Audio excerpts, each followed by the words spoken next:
Hello and welcome to Cherry Red TV and AFC Wimbledon TV. My name is Iain McNay and today we have another in our series of interviews with real Wimbledon legends, and today it's Alan Batsford. Hi Alan. Hi.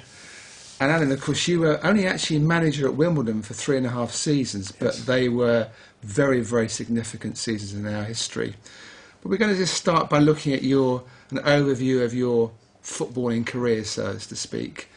And let me ask you the question I often ask people to start with: were you a decent footballer at school?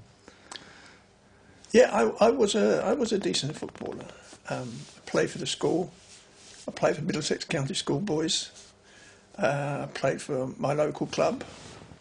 Sometimes played 2 or 3 times a week. Yeah, I was a decent player.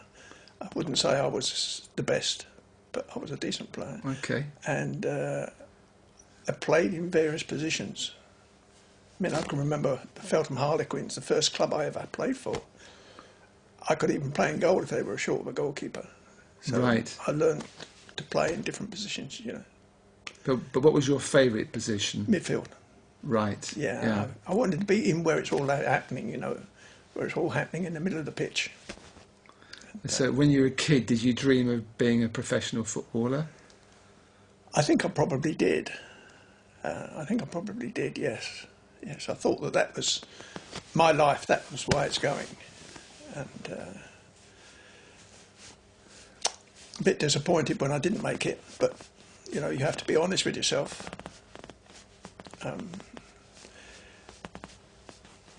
I think, signing for Arsenal at 14, you think, that's amateur forms as they did in those days. So to follow us through in sequence, then you were playing obviously your school team as a kid, and you played for a local side as well, local kids side, and then you signed for, was it Chertsey? Were then Chase of Chertsey. Yeah, yes, Chase of Chertsey were a feeder for Arsenal. That's right. Yeah, we had a number of boys that finished up at Arsenal. None of them, unfortunately, are household names, but they were all decent players. And I signed amateur forms at 14, as you could do in those days. And you thought, well, I've got the foot on the rung now. And then 17, I signed pro. But the Arsenal was such a big club, a massive club, and when you look round and you look at the players that they had there. I mean, I've got photographs at home, and there's something like 12, 13 internationals of England, Scotland, Ireland, Wales, and everybody, And you look around and you think, where do I fit in all this? Well, at the time, to some extent, you did, because you, as you're saying, you're playing for the Arsenal A team. I played for the A team, and then you went on to play for the reserves. I had some games in the reserves. So you did fit into, yeah. Well, yeah, I did to a point. Yeah, and I, you must have been pretty good to play for Arsenal reserves. It was great, and I won a London Challenge Cup medal. The London Challenge Cup was a competition that was played for by the London Football League clubs and the top non-league clubs, like the Isthmian clubs, Athenian clubs in London. And we played Chelsea in the final, and we won 3-2. We were 2 down at half time, and we won 3-2. So I've still got that medal. I'm very proud of that one. Yeah. Yeah. It was a lovely time for me. I mean, it was Highbury was a wonderful club.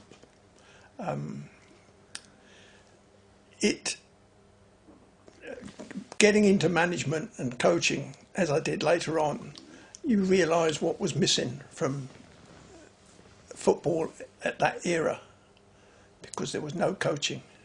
Is that right? No coaching. So no. You had a certain ability when you were playing, and then the players had to bring themselves on.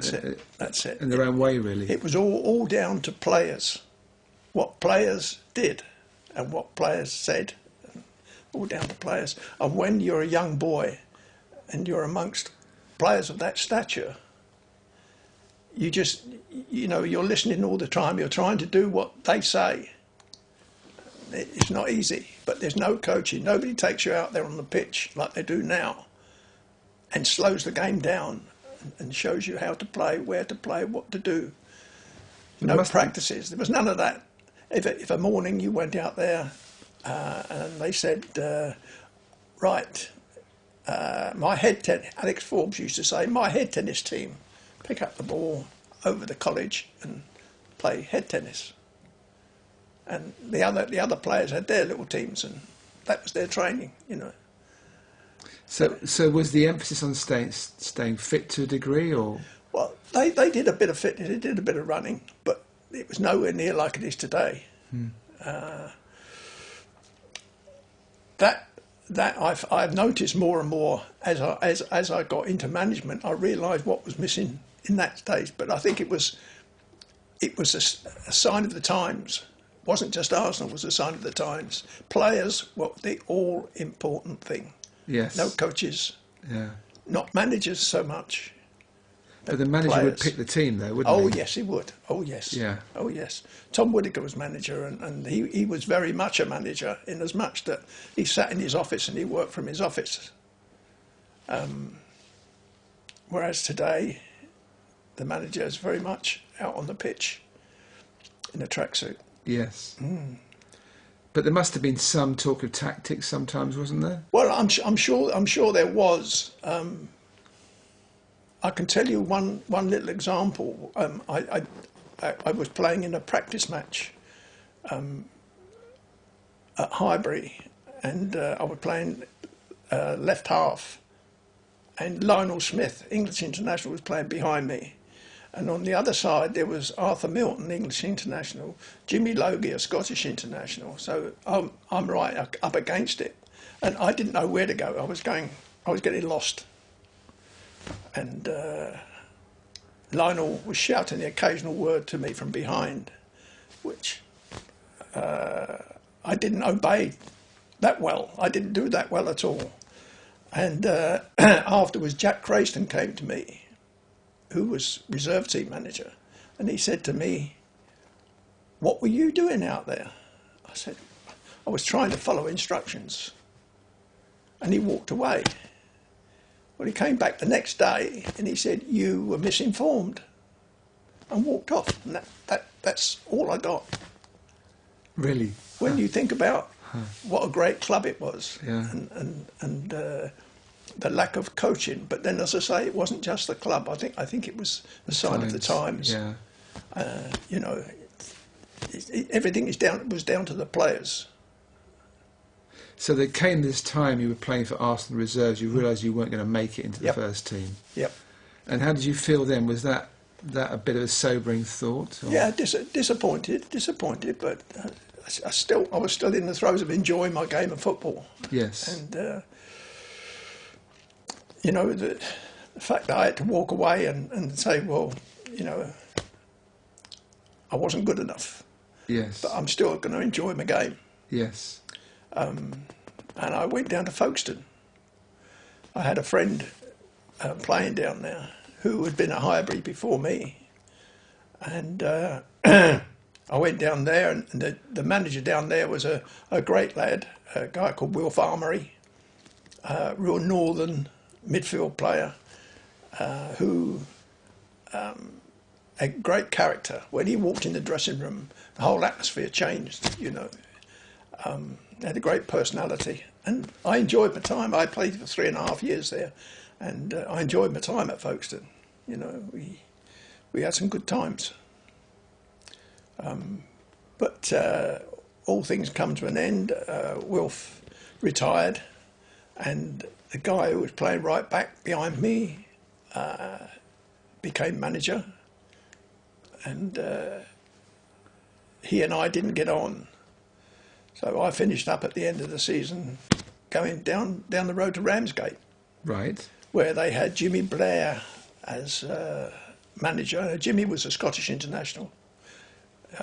Great talker. He played as well as managed. And to play behind him was a lesson in itself. Because he talked, he says, "I'll have it here, get it down, pass it, I'll have it over there." Look, and all the time he's talking to you, he's helping you. Yes. But again, there was no coaching other than the talking on the pitch. But then Jimmy finished. He went, and I moved on to Margate. I didn't enjoy Margate at all. 1 year and I was away. And that's when I started taking up coaching. You did a coaching course then? Yes, yes. I went on a coaching course, and I got my first prelim badge. It wasn't long after that Feltham asked me if I'd become their manager. Well, they weren't Feltham as such at the time. They were called Tudor Rose. They were a Hamworth club, but they were moving into Feltham, and the council was building a new stadium there for athletics as well as football, and they said we'll be going in there. So I got the job there as manager. No pay, you can play. I got a permit to play, because once you've been a pro, you had to get a permit to play. Oh, really? Yeah. So I got a permit from the FA to play. So I was able to play, and I managed.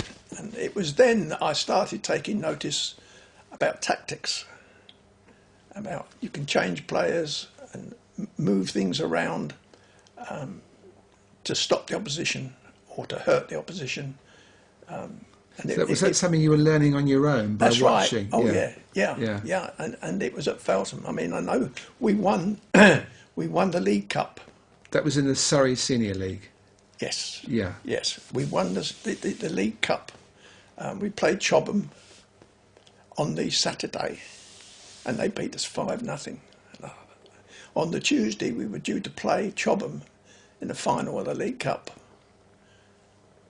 and I looked at it. Their two wingers slaughtered us, so I changed things around, and to be quite blunt, we played it very defensive, very tight, but we beat them 2-0. There you go. And I thought, you can change players around, you can move them about, and it depends on whether the opposition can suss it out, you know. Yeah.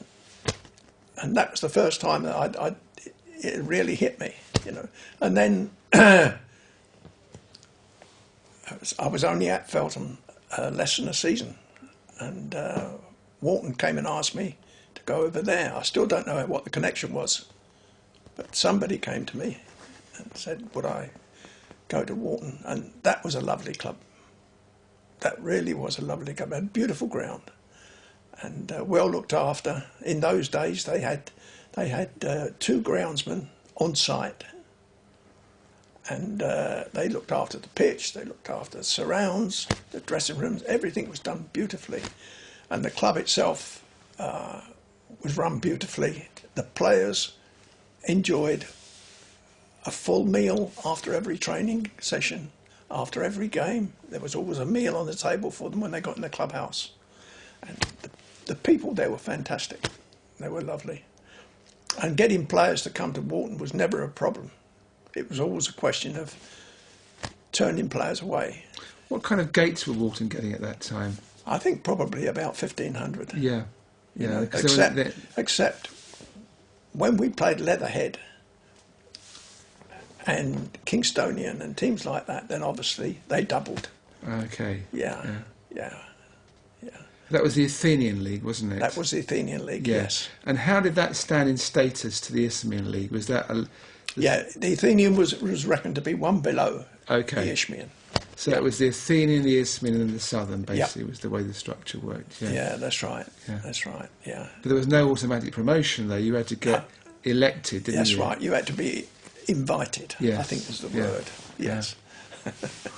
But we got invited the year that we won it was the year before we won the Amateur Cup. The year before we won the Amateur Cup, we were invited into the Isthmian League. And the year we won the Amateur Cup, we finished second. 73. I think that was 73, was that right? Was it? Quite possible. I'm reading my notes here, but I may be wrong. I think it's 73. Yeah, we finished runners-up in the Isthmian League and won the cup. Yeah. You know, all good times. Yeah. And then you had some great FA Cup runs there, didn't you, as well? We had some good FA Cup runs. Yes, we played Exeter. I think was the first club we played at home. When I got there, Exeter was the first club, I think, and we beat them. It was only 1-0, but we beat them. I think they were a fourth division side at the time. And we played Brighton, Brian Clough's Brighton, and obviously the papers loved it, you know. And Brian started setting people off, saying that it'd be donkeys versus thoroughbreds, and Yeah. you know. And we all took it as a bit of banter, a bit of light-heartedly. But there was a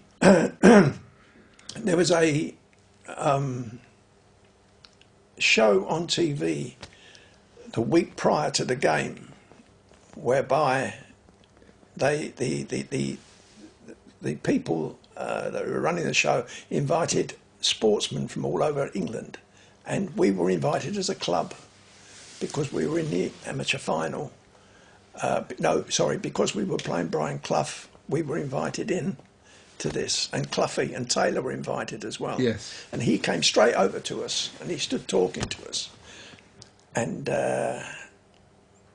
one of my players, Dave Morris, who a very bright lad, an engineer, and he was standing next to Brian, and Brian said to him, "What position do you play, son?" And Brian looked at him and said, "Well, if you're half the manager you tell me you are," he said, "you'd be able to tell by looking at me." Well, I think Dave Morris got that from a newspaper article by Tommy Docherty. Tommy Docherty said he can tell by looking at a player what position he plays. Well, to a certain degree you can. You can't always be right, but to a certain degree. I mean, you're not going to get a 6'4" right winger, are you? He's a centre half or a goalkeeper or something, Right. isn't he? Yeah.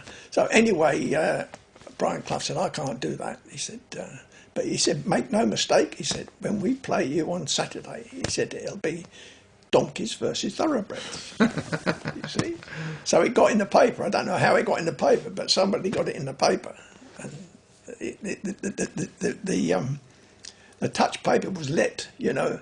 Anyway, he's come down to our ground, and you know the Wharton ground where the stand is set right back. Yeah, with no, the I know track Wharton there. ground well, yeah. Well, the first thing he's done, he's got the big double seat, he's carried it to the touchline, and he's put it on the touchline, hasn't he? So there we had a sort of, I don't know, 3,000 or 4,000 people there, and Clough is sitting on the touchline, you know, all on his own, and the crowd are giving him some stick.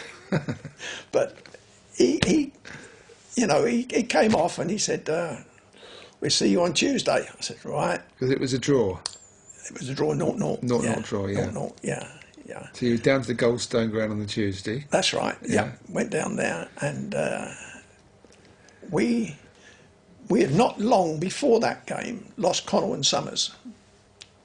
So I had two strikers, one a northerner called Russell Perkins, 6'1", skinny boy, and Clive Foskett. Clive was a London lad, good front player, good finisher, but liked too much beer. That was his problem.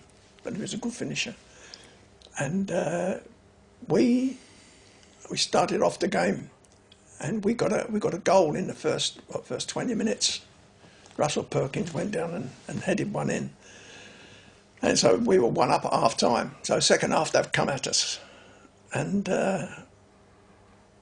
we've defended well, we've broke quickly, and 3 times Clive Foskett has run from just inside our half out there, drawn the keeper, gone like that. 3 times he did it.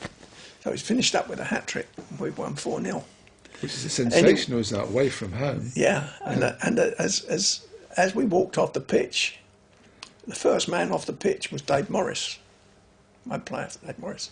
And he walked over to Clough, he said, "Just be careful what you say in future," he said, "before you open your mouth." Brian didn't respond to that, did he?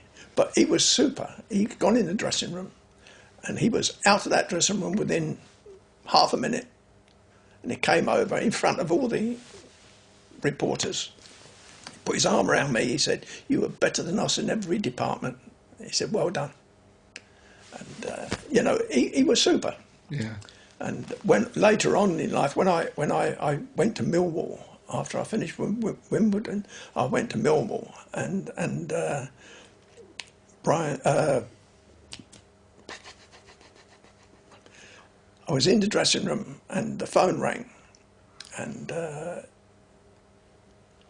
picked the phone up, and the voice said, "Can I speak to the manager, please?" And I said, "Who's speaking, please?" He said, "It's Brian Clough, and I am the manager of Nottingham Forest."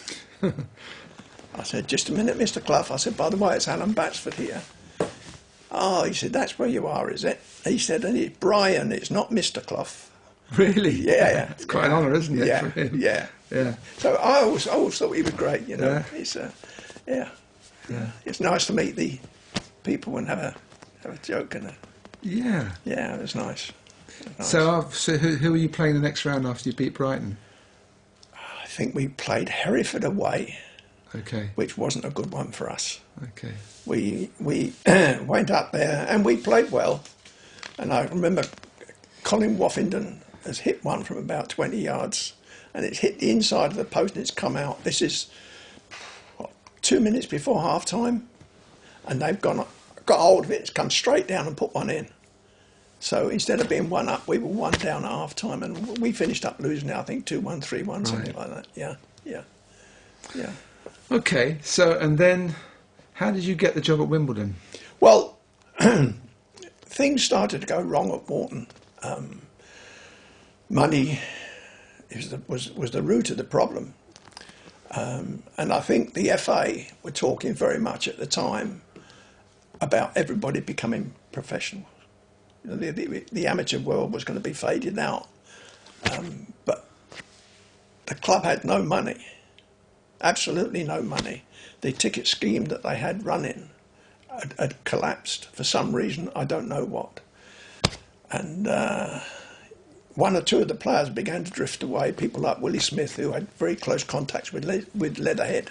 He'd already said he was going to go to Leatherhead. So, and having lost Connell and Summers a year before, I sat down and I just looked at the paper and I saw an advert in the paper that Wimbledon were looking for a manager. Yeah. So I just got straight on the phone, got through to the chairman, and he said, "Come over and have a chat." I went over and he said to me, he said, "You wouldn't be interested in doing this job, would you?" I said, "Yeah." And I think it shook him a little bit. I mean, I wouldn't have come there if I hadn't have been interested. But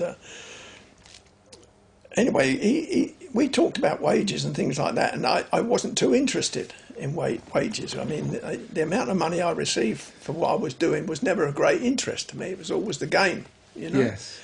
Anyway, he said, "I think it'll be all right." He said, "Come and see us again in a few days." So I went and saw him again in a few days. He said, "Yes, the job's yours." And it was only then that I found out how many players he got and what money the players are on. And all of a sudden I thought to myself, what have I done?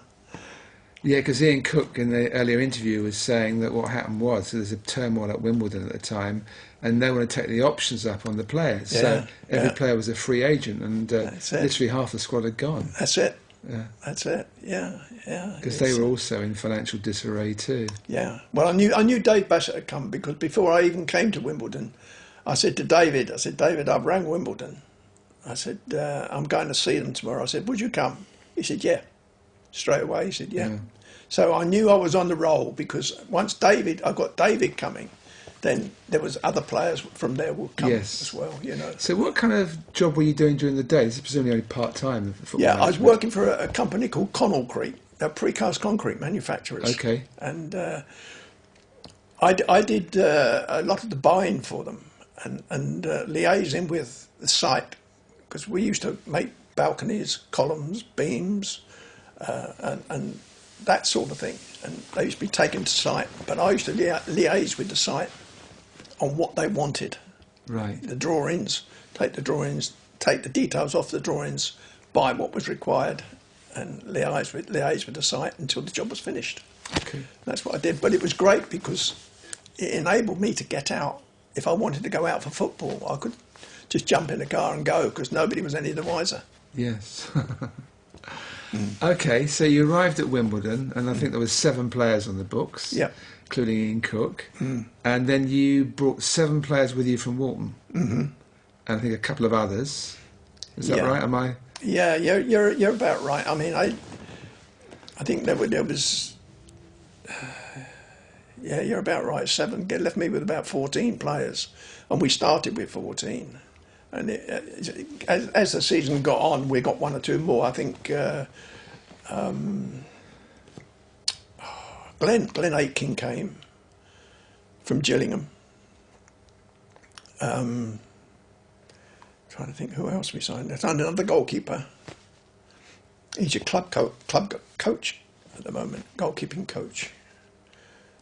Forget his name, to be honest. Okay. Yeah, he lives locally to me too. Yeah. Okay. But yeah, we signed him, so we had 2 keepers. So we began to get a little squad together as the season progressed. But we started mainly with 14 players. Okay. But the beauty of it was that I didn't have any problem with selecting a side. I looked at the 14 players, and what I had to decide was how can I get that 14 to play in a way that they're happy with. Because we were a little bit odds and sods, if you like. I had a back 4. I had 2 defensive midfield players. I had 3 front players and an outside left, but I had nobody on the right-hand side. So we had to try and play in a way that the players were happy to play and comfortable to play. And that's we played 4. We played 2 tight players, and I dropped Ian back from front to midfield. Ian Cook, yeah. Yeah, and God bless him, he still scored his 25 goals a year, so he did a tremendous job. Yeah. And we played Mickey Marn wide or tucking in as required, and 2 at the front. Now these 2 boys on this side, Bob Stockley used to go mad because he said, I've got nobody helping me. I said, no, Bob, I'm sorry, but we ain't got a right winger this week. So the midfield players had to shuttle across. You know, they had to shuttle across. And that's how we played. We shuttled across, we shut people down. We always worked on stopping the opposition from playing. But you see, what Ian Cook mentioned in the previous interview I just done with him was you got the players incredibly fit. Oh, yes. And it was a shock to him and the other remnants from the Wimbledon squad because they had never seen training like this before. So you really worked them hard. Well, I think... So when you say they shuttled across, they were fit enough to do that. Yeah. Oh, yeah. Well, that's one reason why you train them so hard, because if you want them to do a job, they've got to be fit enough to do it. There's no good asking them to do something if they're not fit enough to do it. And I think I've mentioned before... No, I haven't today, no. But there was 1 or 2 players who wanted to come to the club who I knew weren't fit. And one of them was an ex-Football League player who scored a lot of goals. And he came to me about the February, I think. And he wanted to... I can't for the life of me remember. I wouldn't mention his name now anyway. I couldn't remember his name. But he came to me in the February and he wanted to come and play with us. I looked at him, I said, put your kit on, get out there and let's do some work, run it. And I run him and I said, no. I said, we got February, March, April, May, 3 months. It'd take me 3 months to get you fit. So let him go. Yeah. So were your players at Walton that fit too? Oh, yes. So that was your style in a way. Yes. You wanted to get the players really fit. Yes. Yeah. When we played Wimbledon in the Floodlit League, do you remember that league? Yes, I do. Yes. Yeah. We always knew we were going to beat Wimbledon. Yeah. Because we could always run the legs off them. Yeah. You know, I think you had technically 1 or 2 better players than us. Yeah. Probably more than 1 or 2. But we knew that if we played our normal game, we could run the legs off you. Okay. And at the beginning of that season, did you think, I'm going to win the Southern League? Was that what you were aiming for? Or you were just... No, I was just trying to win the next game. And that might sound a cliche, but that's Yeah. absolutely true. Okay.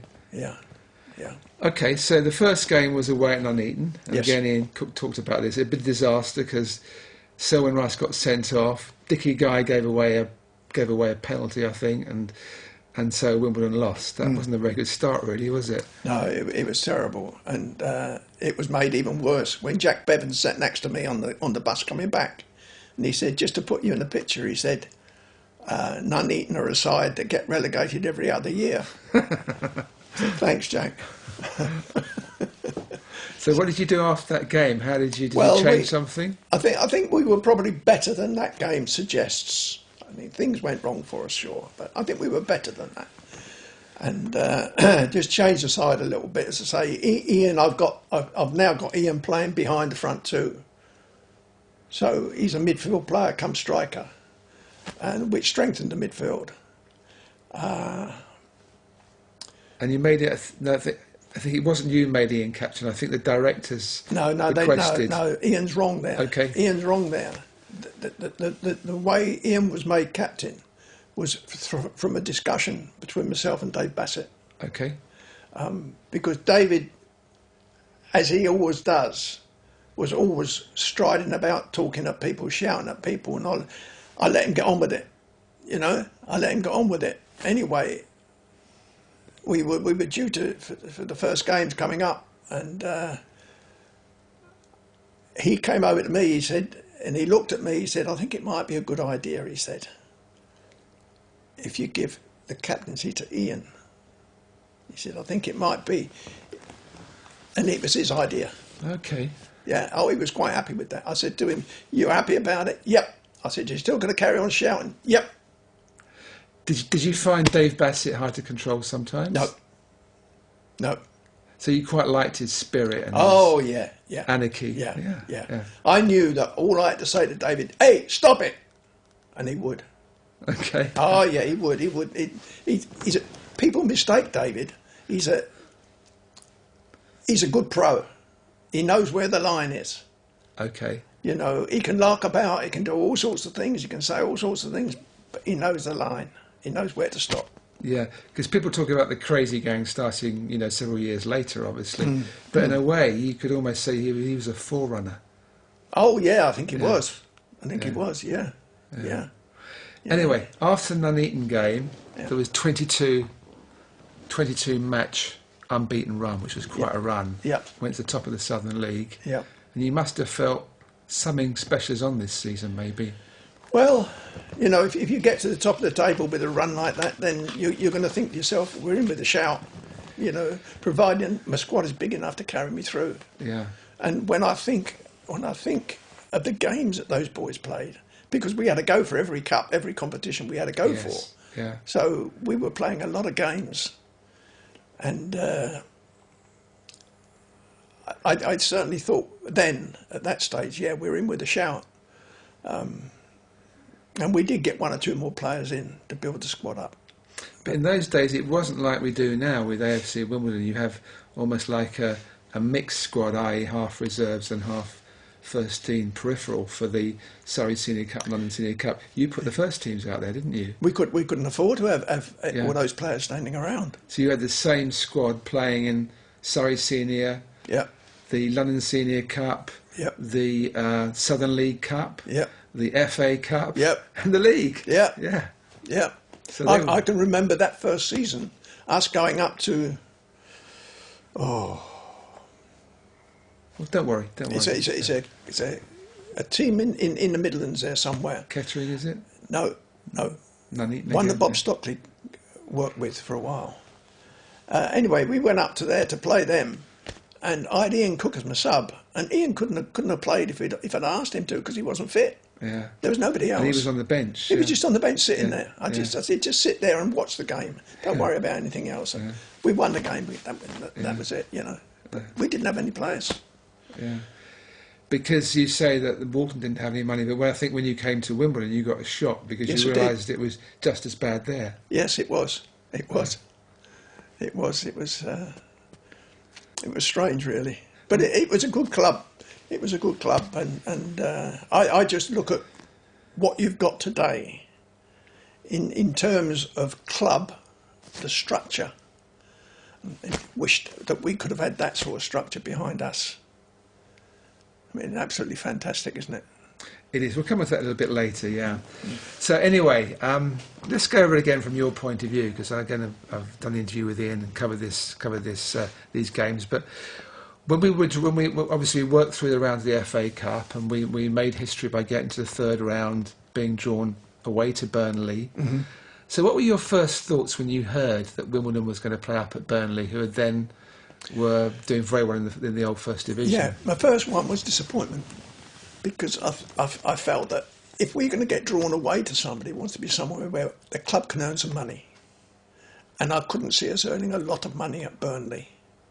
You heard Iain say they didn't expect many people there. And yes. I thought that's how it was going to be. Yes. You know, and we were going to get knocked out. And not a lot of money in it, I'm afraid. Yeah. So the first one was a bit disappointment. But then, you know, the game gets nearer and you look forward to it and you see what they're doing and you think, oh, yeah, let's have a go at this lot. And, yeah. You know, it's... There's a record there to be had. There's no non-league club had won at a First Division ground in the FA Cup for over 50 years. That's so, right, yeah. No, it was a super performance. It really was. But before the game, again, Iain has said that tactically you'd done a lot of homework. Well, we had. You gave every player a plan, what he was to do during the game. Yeah, we went up there on the Friday night, and we found a local park near the hotel, and we went out there in our tracksuits on the Saturday morning. You just went to the local park, really? Yeah. You were playing the third round of the FA Cup then? That's it. And you went there? Well, we had nowhere else to go, so we went there, and we walked through a few things, and we discussed things. And I said, well, look, Leighton James will skin us if we don't get a grip of him. Yeah. So I made it that either Bassett or Rice will go there, Bob Stockley will go there, or Stockley will go there, Bassett will go there, or whatever. And that's how we performed. And, you know, they stuck at it. We got beat occasionally, but that's what we did. And Mickey Mann pulled him in, instead of him playing really wide, pulled him in a few yards, so that in effect we had an extra player in midfield with Mick that could burst forward. Where normally we didn't do that because Mick was so good going forward. I let him play up and down wide, but this one we brought him in a little bit and played inside with the other midfield players. With Iain in there as well, it was quite a crowded little midfield. Yes. You know. And we were backing each other up all the time. And the back four understood what we were doing as well. So they were talking all the time, you know. It's good to have talkers in the game. You got your Bassetts, you had your Donaldsons. I mean, two good talkers. Yeah. You know, and it's good. It's good when you've got people like that. What kind of response did you get from the Burnley management and directors after you won? Well, we were still sitting in the dressing room, getting changed, etc. And the door opened, and Leighton James came in. He said, "You're the best organised side," he said, "has been down here all season." Really? Yep. Yep. Yeah. And I thought, Christ, you know, that's something that's good. Yeah. Yeah. You must have felt an incredible sense of achievement to have done that, and within a few months of joining the club. Dickie played superb. Yes, that's what Iain was saying. Yeah. I mean, the time when it was worrying was when they changed their lineup and they brought another winger on, so they had one on either side, and they were flinging these crosses across, and this is where Dickie was coming out and, you know, punching them, getting them away, and catching them, whatever. But yeah, it was a great performance by the players. Yeah, tremendous. And so, were you happy with the next draw? Yeah, I was quite happy actually, because I've always admired Leeds, although they were looked upon as the naughty boys of the Football League. I've always admired them because I thought, well, their organisation and their technical ability is superb, second to none. And I thought, well, that's great. We've got to go and play them. You know, it was tremendous. So what was your game plan for that one? What was your tactics for that? Well, very, very similar, really. We wanted to keep compact. We wanted to close people down. we wanted to try to keep them away from us. Never at any time against Burnley or against Leeds did we say we were going to set out to try to win it, because I think that's when you get beat. Because as soon as you start going forward, you leave holes, and they will exploit you if you do that. So we kept it compact. We backed each other up, and that is the important thing, is that we backed each other up. We got close to one another. The thing I haven't mentioned is that we went from the, I forget, was it the first preliminary round or the whenever it was when we entered the FA Cup? Extra preliminary round, right through to the fourth round at Leeds without conceding a goal. Yeah, that's right. That was 7 consecutive FA Cup rounds without conceding a goal. And at that point, that was a joint record. Only one other club had done that, apparently. Again, another phenomenal achievement. Yeah. Well, I do tend to think, well, the FA Cup is something special, and it's money for the club, and that's important. I always think if you go to the FA Cup early, that's bad. You know, you want to be there where in a draw. You want to be up there in the headlines. You want to be there to try and make some money somewhere. Yeah. And I think I always did. Went out there not to lose a game. I've always got players in the side that will score a goal. Iain will get a goal. Connor will get a goal. Yeah. Mickey Mann will score a goal. So you go out there not to let them in. Keep it tight, keep it tight, keep it tight, all the time. Keep it tight, keep it tight, keep it tight. Somebody up there will get one for us. And it happens. Did you get any offers of jobs after that? Bigger clubs? Not after I left in the manner that I did. No, I mean after that FA Cup run. No. Isn't that amazing? No one picked up the phone. Yeah, no. I think they would these days, Alan, if you'd done that. Oh.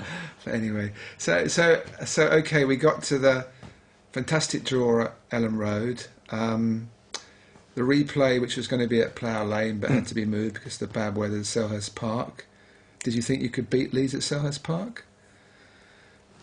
I thought the game was cancelled because of the ticket problem.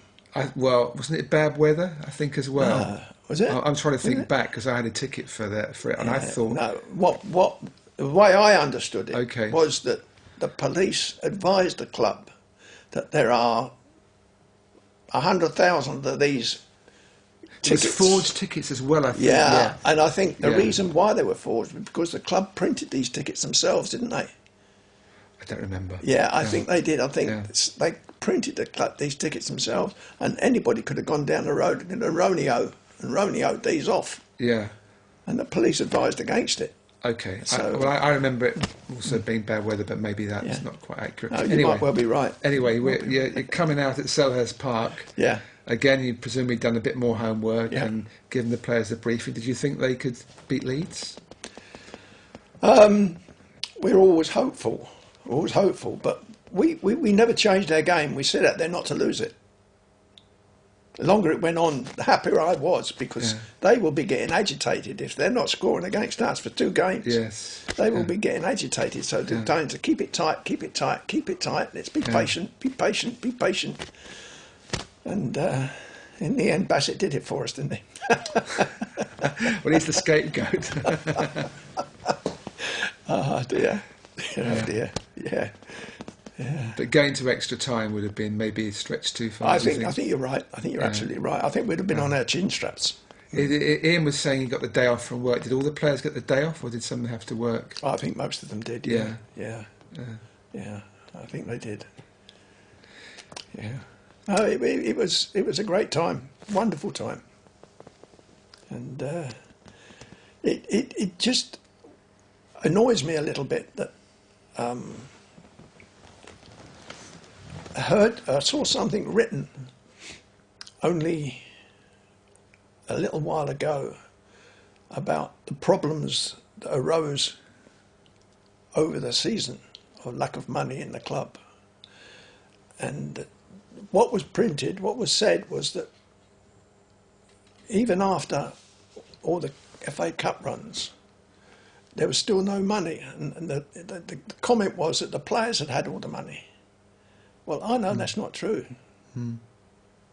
I mean, sure, they got bonuses for winning, but you know, I think they were entitled to bonuses, but they didn't rob the club. No, absolutely not. No. No. Yeah, and the players' wages in those days were just paltry compared to what they are now. Yeah, yeah. But you know that was written and as a reason why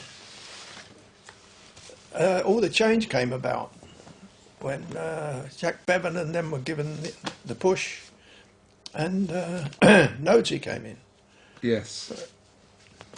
That upset me a little bit. I thought, well, Before we get on to Nosey, let's sure. just so that season, 74-75, you did end up winning the Southern League. Yeah. I think the form dipped down beginning of the year because you had a lot of other cup games because you're still in the London Senior Cup, Surrey Senior Cup, and the Southern League Cup as well.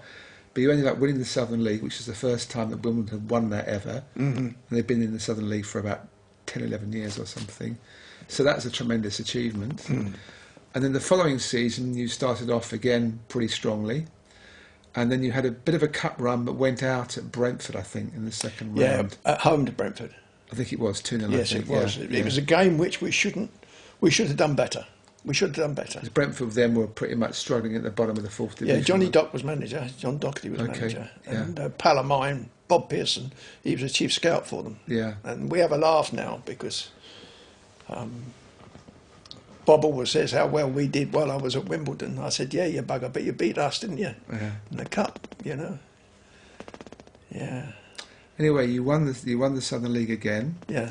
And I think the disappointment then was, of course, in those days of the old system, you had to be elected to the Football League, and the bottom four clubs in the fourth division had to stand for re-election. Yeah. And then everybody voted, and I think the first and second division club got 1 vote, and third and fourth got 4 votes. If that isn't quite right, it's that kind of formula. And Wimbledon spectacularly failed again that season. I think the previous season they'd got 4 votes. This season, having won the Southern League for the second time consecutively, only got 3 votes. So were you disappointed by that, or were you just getting on with season by season? Yeah, no, I wasn't ambitious to get in a Football League. I was quite happy, really, to try and make a success of Wimbledon Football Club, as it was. I didn't think we were anywhere near a Football League club. I mean, when you look at, other clubs, what they had and what we had, a skeleton in the cupboard. It was bare.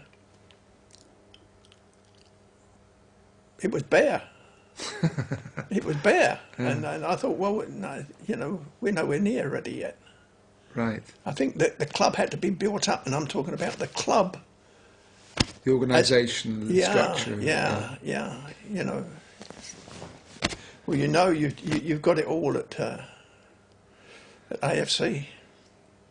We'll come on to the AFC structure in a minute, So anyway, I'm just trying to get your career sequentially here, because these were 3 very important years at Wimbledon. Yeah. And so your third full season there is 76-77. Again, it was a pretty decent start. And again, there was a bit of a cup run. Ended up playing Middlesbrough in the third round of the FA Cup. Yes. I remember it well as a cold January, I'm going to say evening, it was probably Saturday afternoon, it seemed like an evening, looking back on it, and we drew 0-0 at home. Yes. We had our chances. We actually scored. Roger Connor scored. That's right, it was disallowed, and wasn't the it? goal was disallowed. Yeah. We don't know. I don't know what for this day, but Yeah. it's disallowed. Yeah.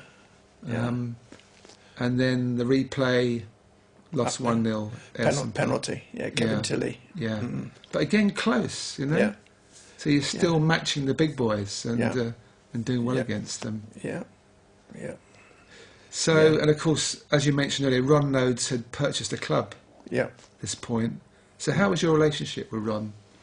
Never was. What does that mean? What does that mean? Well, I don't know. Some people you take to, don't you? Others you don't, and I didn't. Right. But I thought, well, he's chairman. I've got to get on with it. Yeah. And it, didn't do anything for me at all. Yeah. No, I mean, it's lots of little things that niggle and put your back up, and But no, and the longer it went on, the worse it got. Yeah.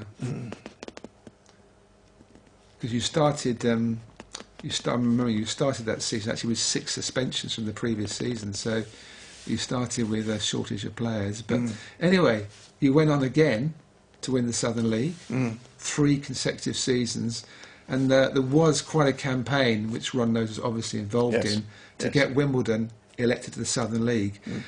And this season there was a chance, because previously 2 or 3 clubs from the Southern League had put themselves up for election to the Football League, but this season the Southern League decided to only allow the champions, if their ground was good enough, to put themselves forward. So we actually had a chance. We were the only club in the South to be put forward to the Football League. And of course, you were presumably at that meeting, were you? Yes, I went to that meeting. Yes, I did. Again, I had mixed feelings. I tried to be happy for the club, but it didn't get inside. It didn't get inside me at all. And part of it was, Nosey was there and I was there. And as soon as the word came out the room that we were in, Nosey's turned round away from me and gone straight to the press and starts gabbling on to the press. Right. And I thought, thanks very much, Ron. Yeah. But that was the man. He had no respect for what we'd done. Didn't do anything for me. As I say, there's lots of little things that didn't help matters. Anyway, Wimbledon got elected. Yeah. You were still the manager. Yeah. How did you go about preparing for the Football League? Well, it was difficult because we needed really to go full time and couldn't afford to. And we were getting in a bit of a muddle with lots of things, like training ground,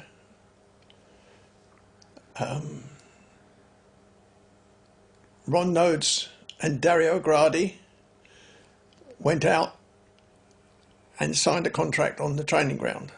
So Dario Gradi was brought in by Ron to actually look after the youth team? He's supposed to have looked after the youth team. And assisted you and as well? assist me. Yes. But he went with Ron Nodes, and I knew nothing about it. And they made an agreement, signed a contract for this training ground.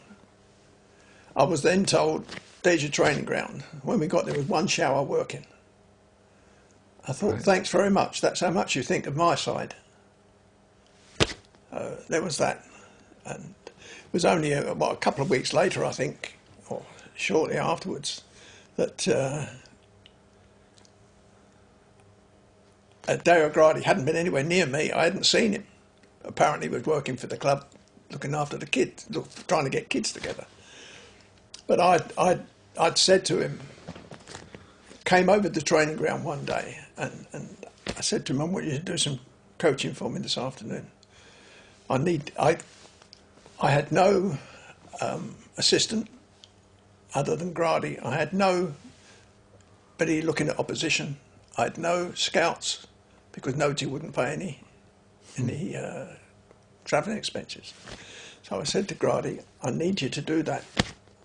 No, he said, I'm not working. I'm not doing that for you. Oh, okay. And he walked away. And I thought, well, if he's supposed to be my assistant, what's he supposed to be doing? Yeah.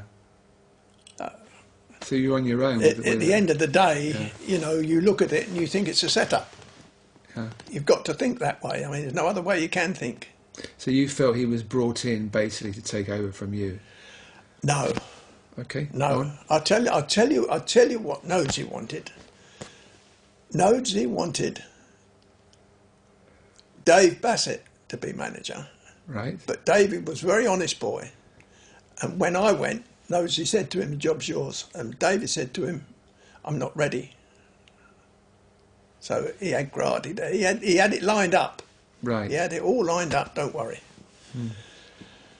So that was that.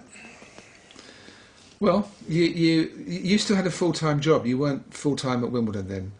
Well, yeah, I did go full time at Wimbledon. You did, okay. I did, yeah, for a very short time. Okay, but you did sign Stevie Galliers, which was a good signing. Yes. He went on to be a key player at one time. Yeah, he was a good player, Stevie. Yeah, lovely lad. Yeah, lovely lad. Yeah, and you actually didn't get off to a great start. You didn't win for quite a few games, I think, and were sort of near the bottom. No, we weren't as well organised as I would like.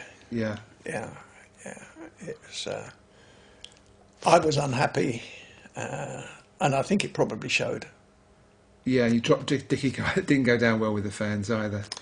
Yeah.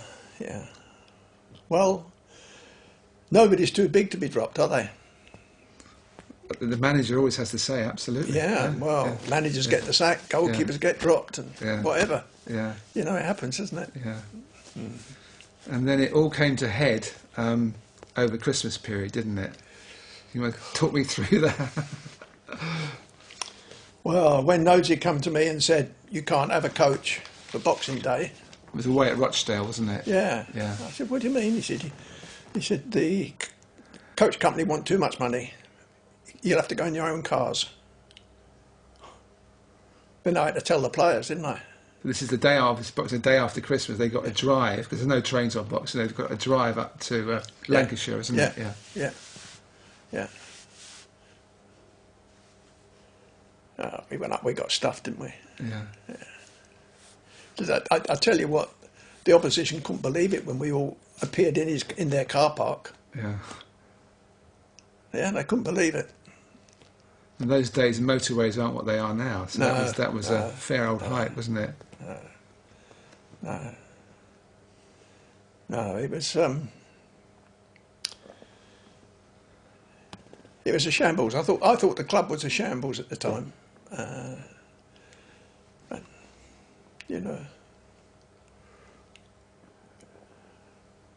And the Swansea game. Do you remember the Swansea game? Yes, I do. You had a coach. Yeah, we stopped at a hotel in Bristol, and I always used to count the numbers, heads on, I'd count them off, and after we finished our meal and we were ready to move on, I counted them on again.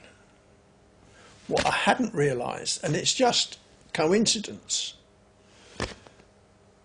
that Nosey had driven to Bristol, parked his car in a hotel and got on the coach.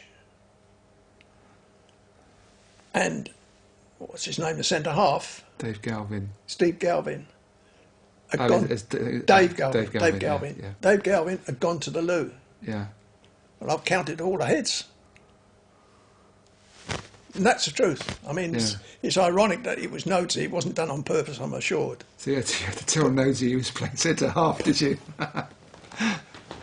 So anyway, that was another defeat. Yeah. I think there was Wimbledon played 5 consecutive games and conceded three goals in every game, and you were known as the guy with the mean defence, which was symbolised with that amazing FA Cup run. Yeah, because we didn't really have anybody looking at opposition. You know, we had people trying to do bits of jobs, but Nosey didn't want to know.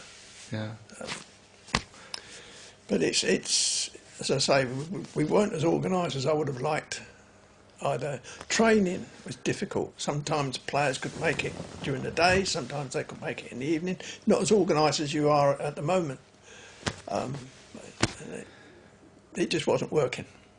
So you felt you had to resign? Well, I couldn't see any future. I couldn't see any movement. I couldn't see anything. Yeah. No. So what did Ron Node say to you when you resigned? I didn't actually tell him. I just walked out. Right. But he phoned me, and I just said, no, it's a waste of time. Complete and utter waste of time. Dave Bassett came around my house that night, and we sat and had a chat. And that's when he said to me, Nodes has offered it to me. But he said, I'm not ready for it. Yeah. So, yeah, that was all a bit nasty. Yeah. But these things happen, and you moved on. And so, what were your? You must have been obviously sad to leave because you'd had such a great time, and you had a bond with the supporters. Yes. So Yes. the sad moment. Yes. Yes, it was. I was out of work, actually. As I say, I'd given up my full-time job. Yes. Yeah. And I was out of work, and I needed to get into a job. And I applied for 2 or 3 jobs I didn't get. So which kind of jobs did you apply for? Non-league or league? Applied for Kettering, Right. applied for Nuneaton, Yeah. and I applied for Dartford. I'm amazed you didn't get the jobs. I didn't get any of them. And yet all 3 of them, when I sat down with their boards, I got that far. Yeah. All said, yeah, we don't see a problem. A week later, I was told they're giving it to somebody else, which smacks to me of somebody poking their nose in. You think they'd probably run those or something? Yeah. Yeah. Oh, yeah. Yeah. Oh, yeah. Yeah. So anyway, when Hillingdon eventually rang me and said, we want you to be our manager, I was desperate. Yeah. I wish I hadn't have been, because it was a horrible club. It really was. But I went there and I wasn't happy there. And I think unless you feel happy in something, you're not going to do it. They had a number of ex-Football League players, and whose sole interest was turning up, having a game of five-a-side, enjoying the game on a Saturday, and that's it. Organisation, what's that? I don't want to know. So after a short while, I said to them, the chairman, in fact it was another chairman, the original chairman who took me there. He had resigned and his brother took over, so it was somebody different. And I said, look, this is not for me. I moved on, and I was left there about a week or fortnight when Wheelstone came in for me. Yes. And I thought, good, that's happy. Good club, Wheelstone. Yes, then. they Was are. a good club. Yeah. They were a good club in a nice ground. Yeah. And I was quite happy there. Though I got there late in the season, we were in a position of relegation and I couldn't get them out of it. We got relegated back into the Southern League. The following year, got some players, new players in, and we had a good side. I was very happy with the side we had, including Stuart Pearce. A very, very, very good side, and we won the Southern League. Right. So we got promotion back into what was it called? This is a conference at that Well, time. it was the original conference side. Yes. Yeah, the conference. Yeah. We got back into that, and we were about fourth in the league when I got heart problems. Yeah. I finished up in hospital Right. having a triple heart bypass. So I think I was away from work for about 2 months. And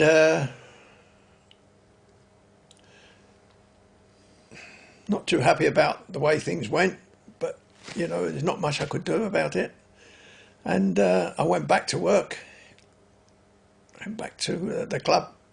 Brian Hall was running the side and doing quite well. And then I get the notice that they can't afford to have 2 managers, you've got to go. Huh. So that was it. Yeah. That was the last time I managed. Yeah.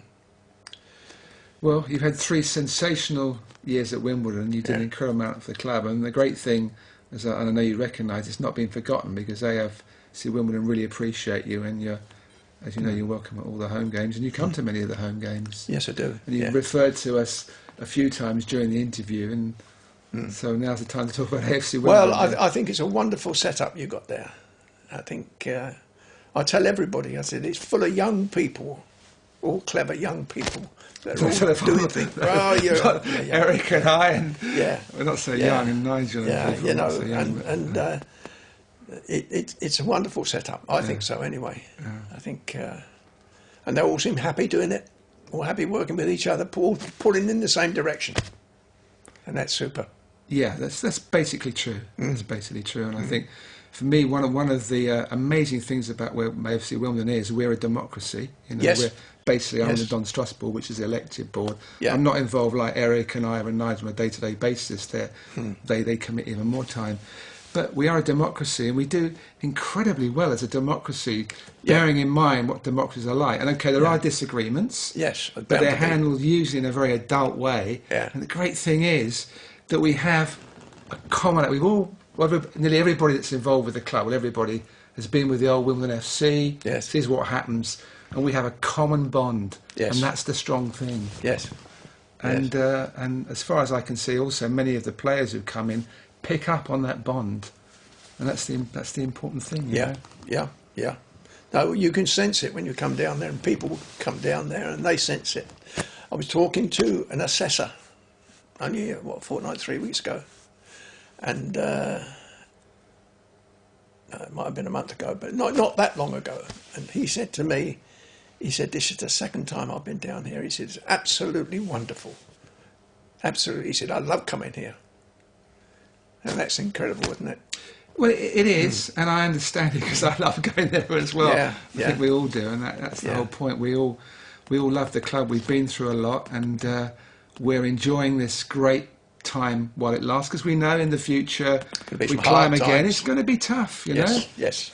Well, so far we've been the biggest club in every league we played. Well, not now actually. Not the biggest club in the conference. We're probably the third or fourth biggest, but it's been a wonderful adventure, and we'll see how far it can go. But anyway, Alan, I really appreciate you coming in. Our pleasure. I've enjoyed my contacts a lot with you at AFC Wimbledon and got to know you. I didn't know you at all before, and it's great we have your story here on record, and I'll probably see you on Saturday.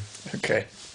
And thank you everyone for watching Cherry Red TV and AFC Wimbledon TV, and we'll see you again soon for some more interviews with some Wimbledon legends. Goodbye.